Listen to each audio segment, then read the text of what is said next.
2 साल कोरोना के लोगों ने बड़े ही चिंता में काटे, क्योंकि कोरोना बीमारी इस तरीके से पूरे विश्व में हाहाकार मचा रही थी कि जिसमें क्या बड़े, क्या बूढ़े, क्या बच्चे, सभी को इसने अपनी चपेट में लिया। इस समय हमारे साथ में राजश्री कटके मैडम हैं, जो कि महिला रोग विशेषज्ञ हैं।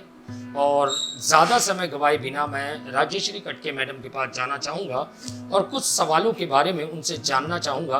राजश्री कटके मैडम, मेरा पहला सवाल होगा कि जिस तरीके से महिलाओं में अक्सर कर, यानी अभी कोरोना महामारी आने के बाद में प्रेग्नेंट महिलाओं में काफ़ी लक्षण देखे गए कोरोना के, तो प्रेग्नेंट जो महिलाएं हैं राजश्री मैम, तो उनको किस तरीके का प्रिकॉशन बरतना चाहिए जिससे कि कोरोना जैसी महामारी से बचा जा सके? देखा जाए तो ये कोरोना महामारी जो है अभी अभी बताया कि सबको चपेट में लिया है। तो मेरा ये मानना है कि खुद का एक प्रोटेक्शन है वो खुद को करना चाहिए। जैसे हमें एक 3-4 फीट की दूरी पे रहना चाहिए। उसके बाद में मास्क लगाना बहुत ज़रूरी है, क्योंकि क्या होता है, ये मास्क के इसमें से जो हवा आती है वो फिल्टर करके दूसरों का, जब कोई कोरोना का मरीज हो, ये जिसके सिम्टम्स भी हो और जिसके सिम्टम्स ना भी हो, लेकिन ऐसे इसमें उनके जो ड्रॉपलेट्स आते हैं, खांसी उसके या कोई कफ हो गया हो या सर्दी हो गई, तो उसमें से अपने को डायरेक्ट अपने नाक में जाने की संभावना रहती है। तो मास्क लगाना चाहिए और ठीक तरह से मास्क लगाना चाहिए। जैसे ये टाइट मास्क है, ऐसे लगाना चाहिए। बहुत बार हमने देखा है कि मास्क बहुत नीचे रहता है और वो नाक खुले रहते हैं, तो उस हिसाब से तो वो करेक्ट वे नहीं है। और तीसरा सबसे इम्पोर्टेंट रहता है कि ये अपने जो हाथ है, तो हाथ जो है हमारे कहीं पे भी लग सकते हैं। तो वो लगने वाले जो हाथ हैं, तो वो ये हाथ अगर हम चेहरे को, आँख को, नाक को लगाएंगे तो उसमें से हमें उसका संसर्ग होने की जो शक्यता ज़्यादा रहती है। तो इसीलिए अपने हाथ हमेशा सैनिटाइज करके रखना चाहिए या साबुन से हाथ धोना चाहिए। और 20 सेकंड भी आप अच्छे से साबुन से हाथ धोए या कोई सैनिटाइजर लगाएंगे तो उसमें से इसकी मात्रा जो है वो कम होती है या ना के बराबर होती है। ये अपना खुद का प्रोटेक्शन है। दूसरी बात, अगर देखा जाए, चाहे वो प्रेग्नेंट वुमेन हो या नॉन प्रेग्नेंट हो या बच्चे हो, कोई भी हो, हमने देखा है कि किसी किसी में इसका जो है ना असर ज़्यादा होता है, जिसकी इम्यूनिटी कम होती है, जिसको डायबिटीज़ है, ब्लड प्रेशर की बीमारी है या कैंसर के पीड़ित मरीज है जिसकी इम्यूनिटी बहुत सारी कम होती है, तो उन लोगों ने इसका बहुत ज़्यादा प्रिकॉशंस लेना बहुत ज़रूरी है। और इम्यूनिटी हमें बढ़ानी चाहिए। जैसे बढ़ानी चाहिए मतलब अपना खाना संतुलित रहना चाहिए, जिसमें प्रोटीन्स रहना चाहिए, फिर दूध है, फिर बाद में फल सब्जियां उसमें लगा, तो आप डॉक्टर के पास जाके विटामिन सी की गोलियां लेनी चाहिए, जिंक का सप्लीमेंट लेना चाहिए। तो ये सारी चीज़ें जो है वो इम्यूनिटी बूस्ट करती है। या हम थोड़ा ऐसा देखा जाए कि घरेलू नुस्खे हैं, जैसे अदरक की या काढ़ा बनाते हैं हम, तुलसी अदरक या सब मिला के, या बाजार में मतलब जो भी है हेल्दी, ऐसा जो आईसीएमआर के जो भी है इम्यूनिटी बूस्टर्स है, तो वो हमें उसका हमारे लाइफ में उसका यूज़ करना चाहिए। और हमें थोड़ा आराम भी कर लेना चाहिए। जो प्रेग्नेंट लेडी रहती है तो उसको हम कहते हैं कि दोपहर में कम से कम 2 घंटा तो उन्होंने आराम करके रेस्ट लेनी चाहिए। तो ये सारी चीज़ें हैं। और जो भी हाई रिस्क केस है तो उन्होंने डॉक्टर के पास जाके तुरंत उन्हें दिखाना चाहिए।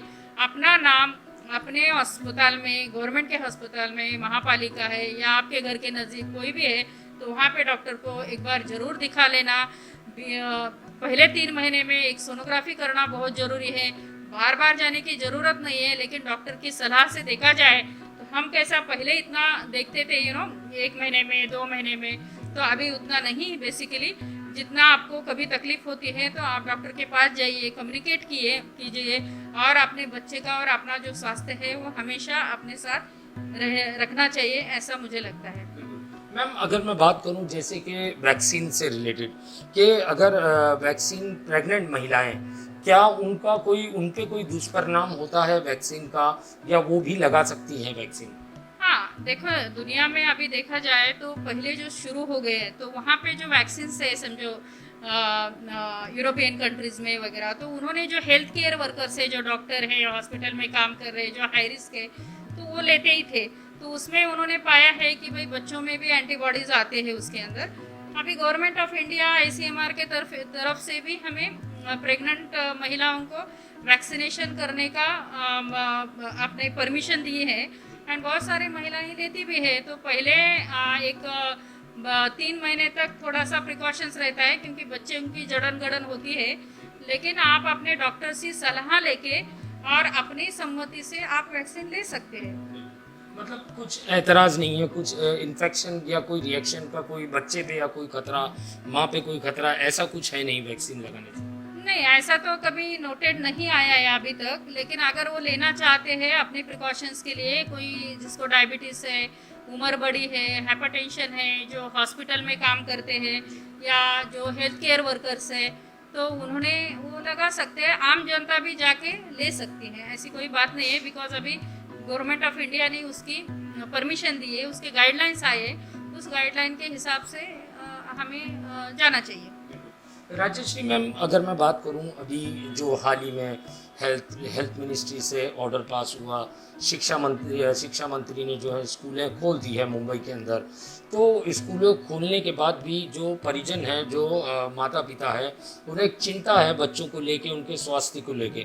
तो मैम, किस तरीके का प्रिकॉशन बच्चों को बरतना चाहिए, माँ बाप को बरतना चाहिए कि अलग अलग परिवार से, अलग अलग जगहों से आने वाले बच्चे स्कूल में एक जगह मिलते हैं और टिफ़िन शेयर करते हैं या साथ में उठते बैठते हैं, खेलते कूदते हैं, खाते हैं, घूमते हैं, पढ़ते हैं। तो मैम, किस तरीके का मतलब उनको प्रिकॉशन बरतना चाहिए जिससे कि कोरोना जैसी महामारी से बच्चों को सेफ रखा जा सके? नहीं, बराबर है कि कैसा है कि अभी स्कूल्स तो शुरू होने वाले, शुरू हो गए 4 अक्टूबर से। तो ऐसा है, स्कूल में भी वो अपने गवर्नमेंट ऑफ महाराष्ट्र की जो गाइडलाइंस है वो बहुत अच्छी तरह से हमारा जो टास्क फोर्स मेंबर्स है, पीडियाट्रिक टास्क फोर्स मेंबर्स है, और अपने माननीय आरोग्य मंत्री साहेब एंड देन मुख्यमंत्री साहब, मतलब इनके इस पे जो गाइडलाइंस बने हैं वो बहुत अच्छी तरीके से, तो वो गाइडलाइन का पालन करना चाहिए। जैसे कि स्कूल में देखा जाए तो एक बच्चा एक बेंच पे बैठे, मास्क कंपलसरी है, हैंड सैनिटाइजेशन है, उसके बाद वो अल्टरनेटिव, अभी हर एक स्कूल का अलग अलग है, कितनी कैपेसिटी है और कैसी। मेन चीज़ तो ये है कि बच्चों में डिस्टेंसिंग होना चाहिए, उनको हैंड सैनिटाइजेशन के लिए उनको ट्रेन करना चाहिए, और तीसरी इम्पॉर्टेंट चीज़ मास्क रहना चाहिए। और उन्हें अगर 3 घंटे का 4 घंटे का स्कूल है तो उसमें बच्चे घर से खा के आ सकते, तो टिफ़िन शेयर करने की उतनी नौबत नहीं आएगी। हाँ, अगर 5-6 घंटे के है तो फिर वैसा वो गाइडलाइंस के हिसाब से कैंटीन खोलना है नहीं खोलना है तो वो स्कूल और जो भी गवर्नमेंट गाइडलाइंस है उसके हिसाब से वो कर लेंगे। बट लेकिन बच्चों के लिए अगर हमें देखना चाहिए तो हमें बच्चों को बताना चाहिए, ट्रेन करना चाहिए। हालांकि बच्चे ट्रेन भी है वैसे, वो मास्क लगाए, मास्क नहीं निकाले स्कूल में, और अपने हाथ अपने चेहरे पे नहीं लगाए, और सैनिटाइजेशन हमेशा वो करते रहे। बच्चे रहते हैं, वो कभी टाइम मिला तो मास्क निकाल के एक दूसरों के साथ बहुत नज़दीक जाके वो कर सकते हैं। ये कॉमन है उनके लिए, नॉर्मल है उनके लिए, बट हमें थोड़ा उनको घर से भी ट्रेनिंग होनी चाहिए। और स्कूल में भी डेफिनेटली सारी स्कूलें काफ़ी अच्छी तरह से तैयारी में लगी हुई है, तो जाहिर है अपने पेरेंट्स की चिंता तो उनके जगह पे सही है, लेकिन फिर भी अगर थोड़ा थोड़ा कोशिश करके अगर हम अच्छी तरह से ये गाइडलाइंस फॉलो करते जाएंगे और चलते रहेंगे तो मुझे लगता है कि इसमें कोई दिक्कत नहीं आना चाहिए। राजश्री मैम, अगर मैं सवाल करूं, जैसे कि महिलाओं में अक्सर एक बीमारी देखी जाती है, ब्रेस्ट कैंसर, जो बड़ी संख्या में हिंदुस्तान के अंदर महिलाओं के अंदर होती है। तो ब्रेस्ट कैंसर जो है, शुरुआती लक्षण जो है पता नहीं चलते हैं। तो मैम, क्या ऐसी चीज़ें हैं जिससे कि शुरुआती लक्षण शुरुआत में ही पता चल जाए, और किस तरीके का ट्रीटमेंट होता है और उससे बचने के क्या उपाय हो सकते हैं, उस बारे में बताइए मैम। देखिए, पहले इतना कैंसर ब्रेस्ट का प्रमाण नहीं था, अभी कैंसर ब्रेस्ट का प्रमाण बढ़ रहा है। यंग लड़कियों में भी वो आता है, तो उसके अंदर ये जो भी कारणीभूत है उसके अंदर समझो जेनेटिक्स है, जैसे समझो माँ को हो गया, बहन को है, मासी को है, चाची को है, तो इसमें हम लोग हाई रिस्क बोलते हैं कि जेनेटिक प्रीडिस्पोजिशन हो सकता है, वो एक है। दूसरी बात ये है कि बहुत सारा तले वाला या पोल्यूटेड इसमें अगर बहुत ये रहेंगे तो ये सारी ऐसी एक उसके कारण है। लेकिन सबसे इम्पोर्टेंट ये है कि अगर घर में हिस्ट्री है ब्रेस्ट कैंसर की तो इमीडिएटली डॉक्टर को दिखाइए।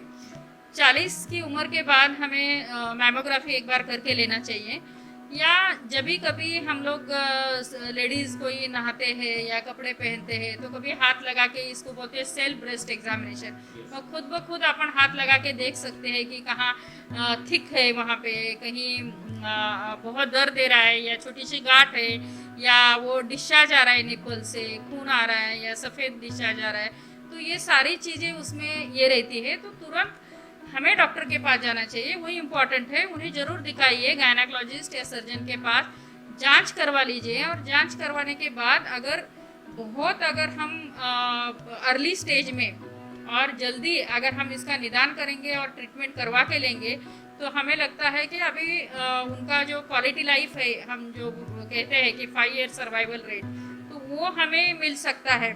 क्योंकि आजकल देखा जाए तो ब्रेस्ट कॉन्जर्विंग सर्जरीज भी बहुत अच्छी टेक्निक डेवलप हो गई है, फिर बाद में अच्छी कीमोथेरेपी है, रेडिएशन में बहुत सारा मतलब क्रांति हो गई है, जैसे कि बहुत अच्छी टेक्नोलॉजीज आ गई है। तो इस हिसाब से जो क्वालिटी लाइफ है तो उन्हें बहुत अच्छी तरह से मिल सकता है। दूसरा ये बात है कि कभी कभी छोटी सी गांठ रहती है कि हर एक लेडीज़ का ये रहता है, नहीं वो खुद को निगलेक्ट करते हैं कि नहीं हम देखेंगे, देन वो शाय बहुत रहते हैं कि मतलब कैसा है कि उनको थोड़ा सा ये लगता है कि मैं कैसे बताऊँ, ऐसे दिलगिरी के इसमें वो रहते रहे, तो वो हमें इतना शाइनेस नहीं रखना चाहिए।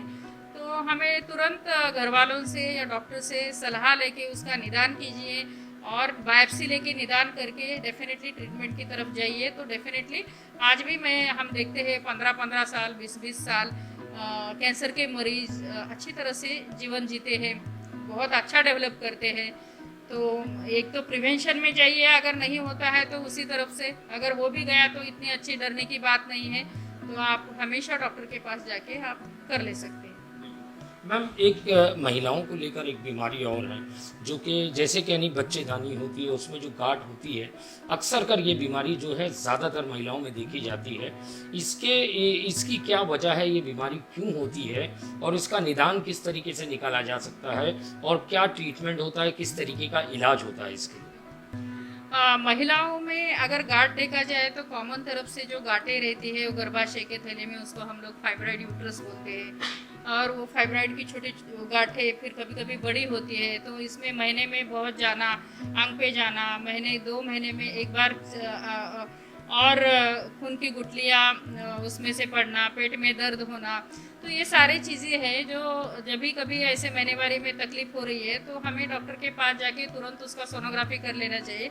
तो गांठ गर्भाशय के थैली में है क्या ओरी में है वो देखना चाहिए। ओरी में सिस्ट ट्यूमर्स रहते हैं वो होता है, यूट्रस में फाइब्रॉइड नाम की इसकी गांठ होती है, या और दूसरे पॉलिप होते हैं, या और दूसरी गांठें रहती है, वो तो मेडिकल टर्मिनोलॉजी है। लेकिन कभी कभी अगर समझो आपको महीने में बहुत ज़्यादा जा रहे हैं, खून की गुठलियाँ जा रही है, या यंग एज में बहुत बच्चे नहीं होते और बच्चेदानी में गांठ है, या अगर 50-55 के बाद में भी गांठें हैं और ऐसा लगता है कि कोई कैंसर की जैसा गांठ है, तो एक बात है कि जब भी कभी अपने को कोई भी पेट में समझो उलझन है, पेट दुख रहा है, पेट बड़ा हो गया है, गांठ दिख रही है, महीनेवारी में तकलीफ है, तो ऐसे हिसाब से जाके गायनेकोलॉजिस्ट से दिखाइए, एक साधा सोनोग्राफी कीजिए और उस हिसाब से हमें अलग अलग उसका ट्रीटमेंट कर लेना चाहिए। कभी कभार ऐसा होता है कि महिलाएं बहुत ज़्यादा शोषक होती है, इसका मतलब है कि मैंने अभी तक महिलाओं के इसमें से ऐसे 12 किलो का गांठ ट्यूमर फाइब्रॉइड का, किसी का 30 किलो का गांठ, इतने बड़े बड़े हम लोगों ने निकाले हैं। इसका मतलब ये महिलाएं जाती नहीं होंगी, तो वो वैसे ही अपने अंग पे निकालते हैं। तो ऐसा मत कीजिए, छोटा भी छोटा रहा तो घबराने का नहीं, लेकिन डॉक्टर की सलाह जरूर लेना चाहिए। मैम, गांठ की आपने बात करी, कई सारी अखबारों में, न्यूज़ चैनल्स में आपकी फ़ोटो भी आई है कि आपने जो गांठें निकाली है काफ़ी हैवी गांठें निकाली है। तो मैम, ये ऑपरेशन किस तरीके से आपने किया और कैसे सक्सेस हुआ, और आगे चल के इनको क्या कभी फ्यूचर में इस तरीके की गांठ होनी है या किसी किस्म का खतरा होता है? नहीं, कैसा है कि बहुत बार अगर देखा जाए तो मेरे एक 20 साल के इतने बड़े करियर में अगर देखा जाए तो मेरे पास बहुत सारे मरीज़ ऐसे आ गए कि जो मरीज़ में बहुत बड़ा उनके पेट में गांठ है, उनको सांस लेने की तकलीफ़ है, या बहुत डॉक्टर के पास चले गए, वहाँ पे वो डॉक्टरों ने इधर भेजा होगा, तो ऐसे करके बहुत सारे पेशेंट्स मेरे पास आ गए होंगे जैसे। तो ये इनका जो ऑपरेशन है तो इनका बहुत अच्छी तरह से क्लिनिकल निदान करना चाहिए, जांच करके देखना चाहिए, उसका सोनोग्राफी, सीटी स्कैन, एमआरआई लेके। गांठ जब बड़ी होती है तो समझ में नहीं आती है कि कहाँ से आ रही है, कि आंतड़े से आ रही है, गर्भाशय की थैली से आ रही है, या ओरी से आ रही है, अंडाशय से आ रही है। तो ये हमें निदान करके, इसका डेफिनेटली डिफ़िकल्ट सर्जरी रहता है, तो कभी कभी पूरा टीम वर्क के साथ हम लोग करते हैं। तो कभी किडनी पे प्रेशर है, नली पे प्रेशर है, या कभी आंतड़े को चिपकाई है, तो ऐसे सर्जन, न्यूरोलॉजिस्ट, ऐसे सब मिलके हम लोग कभी कभी एनेस्थेशिया में भी बहुत डिफ़िकल्ट रहता है कि देना इतने बड़े गांठ के लिए, बट फॉर्चुनेटली जो वार्ड से कभी कभी बहुत ज़्यादा आप अच्छा सोच के अच्छा काम करते हैं तो डेफिनेटली कुदरत भी आपको बहुत अच्छी तरह से ब्लेस करती है और एक्सपर्टीज़ रहती है। तो इस हिसाब से हमें बहुत अच्छे रिजल्ट मिले हैं।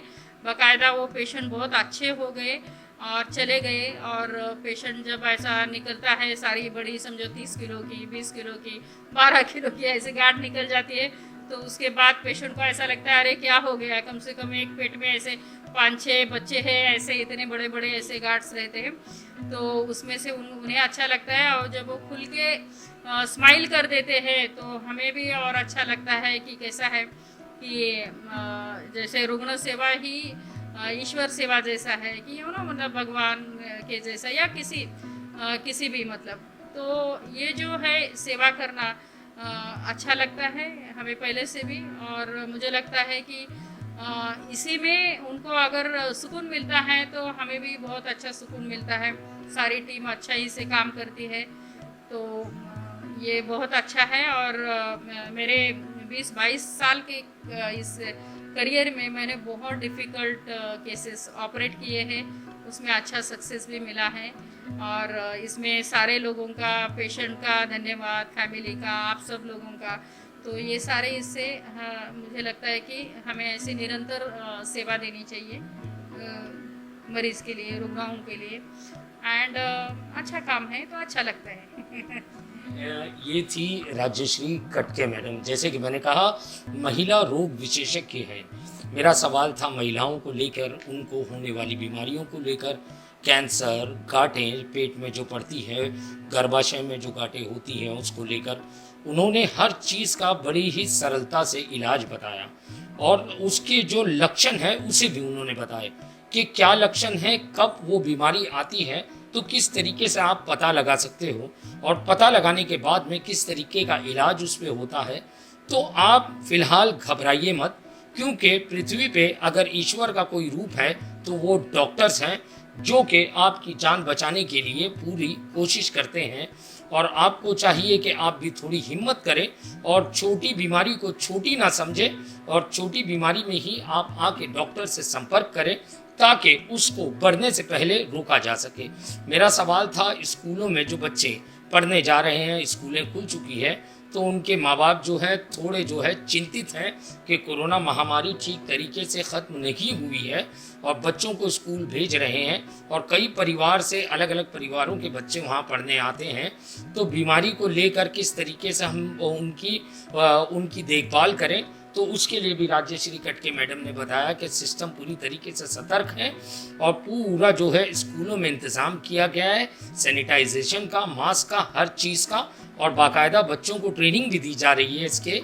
और माँ बाप को भी चाहिए कि बच्चों को सिखाए, घर में भी उनको ट्रेनिंग दे कि किस तरीके से आप साफ सुथरा रहें, किस तरीके से खाएं पिएं, किस तरीके से पढ़ाई करें, और किस तरीके से सैनिटाइज करें अपने आप को। और मास्क जो है कंपलसरी है, आप घर से निकलो तो घर लौटने तक आप मास्क लगाए आपको रखना है, ताकि जो है कोरोना जैसी महामारी से बचा जा सके।